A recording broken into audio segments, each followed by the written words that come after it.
name is Alexander Hamilton. I was born January 11th, 1755, or 1757, depending on who you ask, on the island of Nevis in the British West Indies.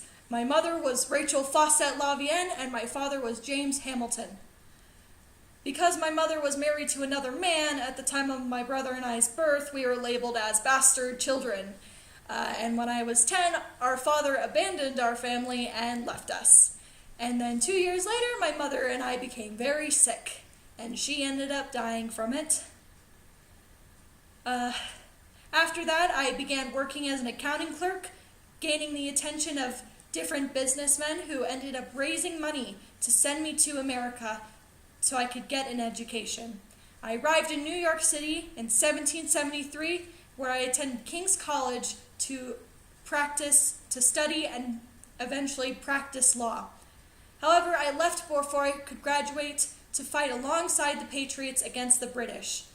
And in 1777, I was promoted to lieutenant colonel. During this time, I caught the attention of General George Washington, who made me his personal assistant and trusted advisor.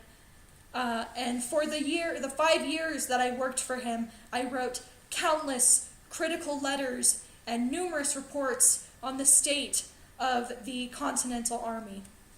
During this time, I also met Elizabeth Schuyler and her sister, Angelica.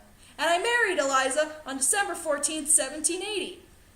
In 1781, I finally convinced Washington to actually let me fight on the battlefield, and I led a victorious charge against the British in the Battle of Yorktown, which was a deciding victory for the Revolutionary War. After the war, Eliza gave birth to our first child, Philip. After the war, I established a law practice in New York City, and most of my cases were to defend loyalists in court. Many of these cases ended up creating the process of judicial review and the principles of due process. I served as the New York delegate for different conventions concerning the Articles of Confederation and the creation of the Constitution. Though not really a part of the Constitution's creation, I heavily influenced its ratification, working with James Madison and John Jay to write the Federalist Papers. The plan was to write a total of 25 essays, the work divided evenly among the three of us.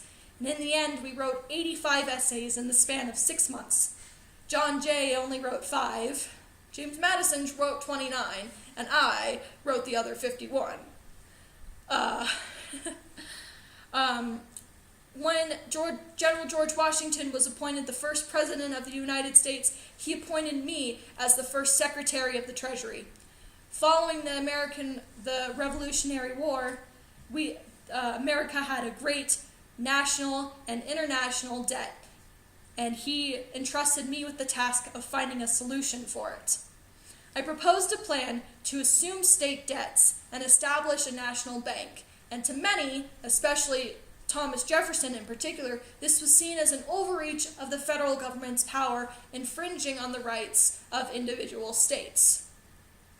And it was these opponents who were blocking my plan from being passed through Congress. However, after a meeting with Thomas Jefferson and James Madison, we came to an agreement. In exchange for changing the location of the capital to Maryland, closer to Jefferson's home state of Virginia, they would provide me with the votes I needed to pass my plan through Congress. However, this rivalry between us would continue and would eventually lead to the creation of the Federalist Party and the Democratic Republican Party. During my time as Secretary of Treasury, I had many, many successes, such as the creation of the U.S. Coast Guard and the New York Post. But along with successes also come downfalls, and one such downfall was my affair with Maria Reynolds. One point, her abusive husband, James Reynolds, knew about the affair and decided to extort money from me in exchange for his secrecy. Basically, if I didn't pay him, he would tell my wife. And yeah, so I paid him. And it was it was almost $1,000, or even more than that. But couldn't let that come out. But eventually, rumors started coming out about my personal life and claiming that I was using government funds to engage in speculation. And I realized that this would ruin my political career if I didn't say anything. So I wrote the Reynolds pamphlet, which was a 95-page essay denying any political corruption, but revealing the entirety of my affair with Mariah Reynolds. So, good plan. And eventually I resigned from the state of Treasury Secretary in January of 1795 to focus on practicing law. At the end of 1801, however, my son Philip, at the age of 19, entered into a duel for my honor, and after counseling him to not fire the first shot, he was instead shot and killed because I told him not to shoot. Despite the animosity between me and Jefferson, I actually ended up playing a huge role in his victory over Aaron Burr in the election of 1800. I also opposed Burr's attempts to be elected as the governor of New York. I believe that Aaron Burr was a dangerous man and one who ought not to be trusted with the reins of government. Despite Burr and I being friends for many, many years, he saw this as the last straw, claiming that I had poisoned his political pursuits, made it so that he could not achieve anything, and so he challenged me to a duel. On July 11th, 1804, I was fatally shot by Aaron Burr during our duel, and I died the next day surrounded by Eliza and our 7 surviving children. Eliza, the best of wives and best of women, lived another 15 years, dedicating her life to preserving my legacy in the face of slander from my enemies.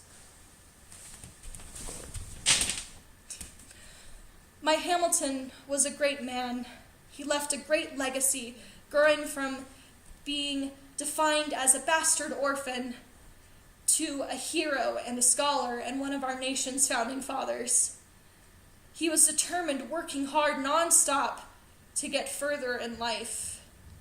The fact that he lived past 20 was a miracle. Through the time he spent in the Revolutionary War, his position as the Secretary of the Treasury, and the years leading up to his death, my husband helped give America a strong foundation that would carry us into the future.